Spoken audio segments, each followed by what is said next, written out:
you ever see anything in Meghan as she was growing up, before the rift, before she met Harry, which made you think that she was capable of this kind of complete cutting off, that she was capable of doing that? Meghan lived with me from the 6th grade to high school, and I never saw anything like that with her. And well, also college, we get along fine then too as well. I never saw the kind of woman she turned into.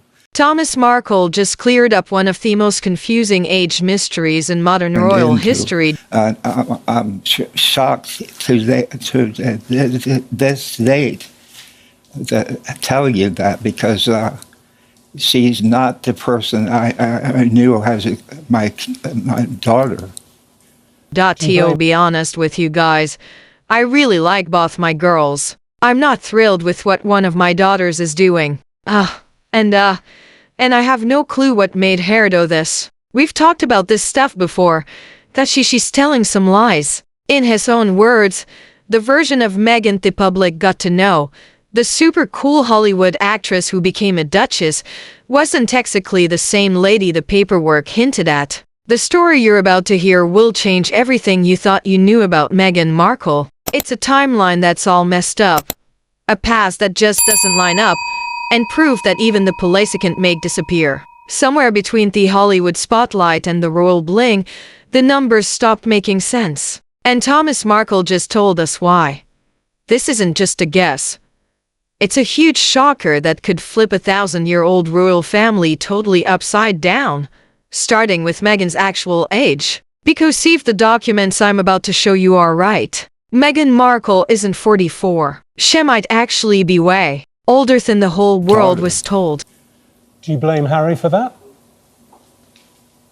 I don't know. I don't know. I blame her or Harry. I think she had influence on Harry more than he does on her. So I blame Harry.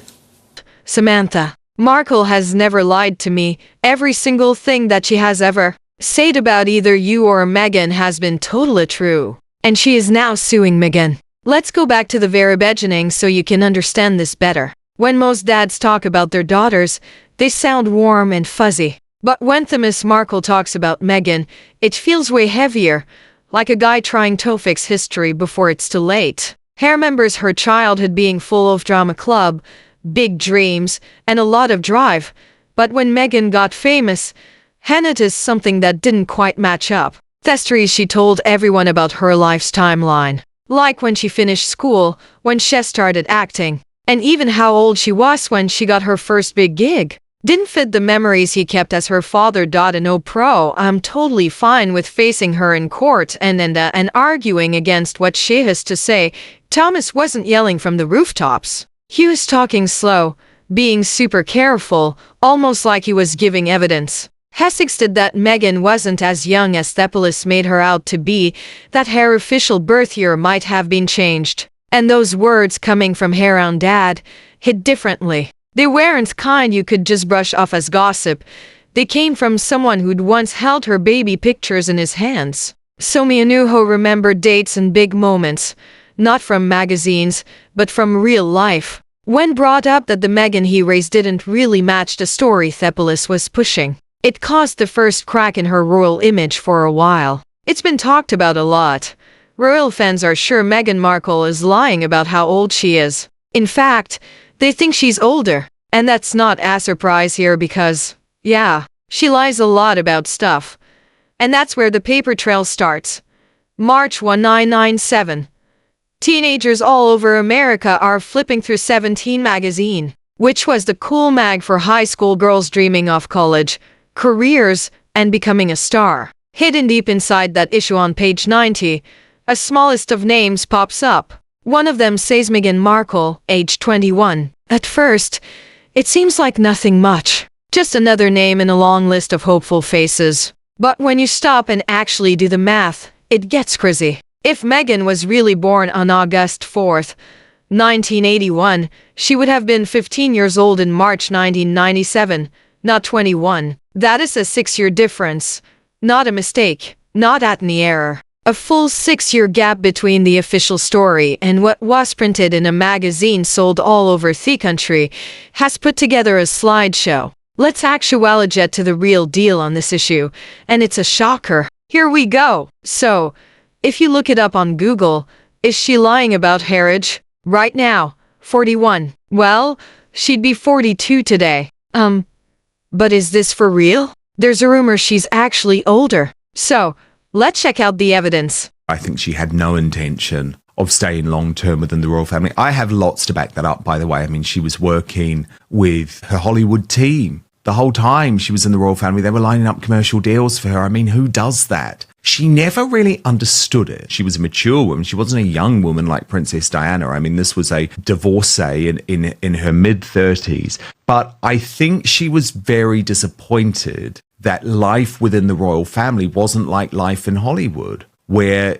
you are treated like an untouchable star, where you have people doing everything for you. You know, you really are pampered. And Meghan was a real diva too. When the story first broke about Prince Harry and Meghan Markle, I had never heard of her. I hadn't watched Suits at that point. So this wasn't a big star. This was a mediocre, dime a dozen American sort of TV actress. And this was the biggest break of her life. The fact that Meghan Markle was lining up a post-divorce tell-all autobiography deal when she still remains in her marriage with Prince Harry. I mean, that gives you some indication as to where this is going. But it's not going to be easy for Harry to get out. Completely created the situation himself, and the way that he turned on his own family was just disgusting. This is a copy of. Now, this isn't some random internet story. This is printed on paper, a document that was sold and saved way before Meghan ever became a Duchess. You can still check out that page right now, and the number is there, staring back at you. If that magazine was correct, then the whole basis of her story, her education, her Hollywoodland, her young-looking actress vibe, all gets pushed back by years. It would mean Meghan wasn't a 20-something chasing her dream when she started acting. She was closer to 30, already a woman who was changing her spot in an industry that loves young people. The mystery gets even deeper because if the 17 record is true, the Meghan we've seen in the news might be 6 years older than Palace, the reporters, and even her own life story says. And here's where things start to get even more twisted. Because if timeline is wrong, if her real age doesn't match the paperwork, then how exactly was she able to have Archie and Lilibet? Just think about that. The weddings, the babies, the life she built with Prince Harry. We'll get to that real soon.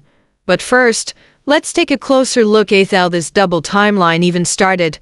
1997. In it, it says our Meg is from Los Angeles and that she was 21 years old when the magazine came out. That would mean she was born in 81. Is she 42 years old? Or is she closer to 47 years old? In a Newsweek story that looked at this exact same question, it checked out what her sister side by side.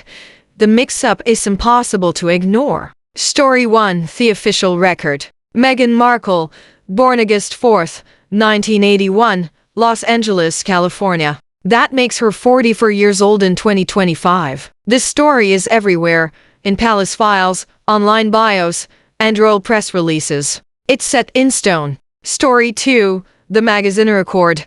Meghan Markle, 21 in 1997. That moves her birth year to around 1975 or 1976, meaning she'd be almost 50 today. That's not a small detail.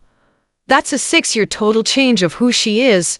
Think about what that means. It changed how old she was when she graduated, when she first got acting jobs, and even when she met Prince Harry. If she was born in the mid-70s, she wasn't a rising 36-year-old actress when she married into the royal family. She was a woman in her early 40s joining one of the world's most watched institutions. This is why the ink versus pencil idea really matters. Ink is forever like a birth certificate. Pencil can be wiped out, redrawn, or tweaked like a public image. The world was given the ink version of Meghan's story. But that 17 magazine record was faint pencil, forgotten, but still there if you look super close, and so, between a father statement and old magazine's files, and a 6-year gap that won't go away, the mystery starts to form, not as just gossip, but as a puzzle of public records, each one hinting that the Duchess of Sussex might be older than anyone thought. But if that's true, then where else have their records been changed? And who made sure that happened? Now, let's talk about the one thing royal PR can't mess with, the pregnancies. In a new report, Thomas Markle claimed that Meghan Markle's super-polished story about Archie's birth wasn't just confusing, it was totally made up. And for the first time, he wasn't standing by himself. According to a Portland hospital insider, someone who worked right inside those every walls, the official story of what happened, as told in Prince Harry's book Spare, didn't match up with how things really go behind those closed doors. Harry's book painted a movie-like scene. 2 epidurals, a calm room, a fast recovery, and the couple leaving within 2 hours to go back to Frogmore Cottage. It sounded peaceful, controlled and perfect, but anyone who knows about giving birth, especially inside fancy hospitals like Portland, could see the problems right away. Because Portland Hospital isn't a spa, it's a medical place with strict rules for recovery, especially for moms who are high risk. And those 2 epidurals, doctors say that is almost impossible. Epidurals are continuous, not something you take twice like pain pills. So, if Harry's story was correct, then either medical rules were ignored, or the story was never supposed to be medically accurate in the first place. What started as a fairy tale birth was about to turn into something much weirder. A story that no longer fit the royal script. Here's where it gets interesting. Harry's story says Meghan gave birth, got better, and washed him at Frogmore Cottage in just 2 hours. But the drive from Portland Hospital to Frogmore alone takes about an hour, sometimes more. That means everything delivery, recovery, being watched, getting discharged would have had to fit into just 1 hour. Add 2 epidurals into that time, and the story falls apart completely, because every woman who's ever gotten one knows you can't walk, let alone leave right after. You have to wait for the medicine to wear off, your vital signs to get steady, and your blood pressure to go back to normal. And that is only if everything is perfect. If, as sources say, Meghan was dealing with high blood pressure or early signs of preeclampsia, she wouldn't have been allowed to leave at all. It's the kind of melon that belongs in a fairy tale, not a hospital record book. And yet, it's the story the world was told, confirmed, signed, and delivered with a royal touch. Some people say that's when the story stopped being about medicine and started being about image control. Every medical record points to one thing. Meghan's pregnancy was geriatric, which is the medical word for expecting moms over 35. That's not an insult. It's a risk level. It requires closer monitoring, fewer things that can go wrong, and full-time medical staff watching during labor. So, when Harry talked about birthing balls, candles, and a wellness retreat vibe, doctors everywhere were shocked. That's not how high-risk births are handled. According to the Hospital Insider, Portland doesn't do spa births for moms who are flagged as high-risk. The setup Harry described: warm lights, water tub, birthing bowl would never have been okayed for someone who needed close medical watching. It's not being careless, it's following the rules. And then came the mention of preeclampsia, one of the most serious problems a mother can face. For anyone who's gone through it, the treatment is tough. Magnesium sulfate, blood pressure meds, and non-stop monitoring, not scented candles. So, if Meghan really had that condition, as has been suggested, her reported 2-hour exit from delivery to going home isn't just unlikely, it's medically impossible. By the time you get to the end of this whole thing, the pattern is super clear. Every part of Archie's birth, from the epidurals to the candles, the secret elevator to the 2-hour trip home, seems like it was touched not by the truth, but by a performance. Thomas Markle called it out as lies. The Hospital Insider backed it up with real-life experience, and between their stories is a gap the palace can't seem to fill, a silence that's louder than any denial. Maybe the mistakes aren't accidents. Maybe they were planned. Because when you build a royal image on being perfect and classy, you can't have messy details. You can only have edits. And so Maberkey's birth wasn't supposed to be remembered as it actually happened, but as it needed a look, flawless, magical, and controlled, but underneath that perfect surface is the sound of something real. A story that don't fit, a script that doesn't work, and a truth that won't stay hidden, because if the fairy tale doesn't match up, then maybe it was never a fairy tale at all. Maybe it was the kingdom's biggest attempt at a rewrite. One where birth, age, and image were all drawn in pencil, waiting for someone brave enough to hold the page up to the light. And now that light is here, because once you've seen real lines under the ink, you can never unsee them again.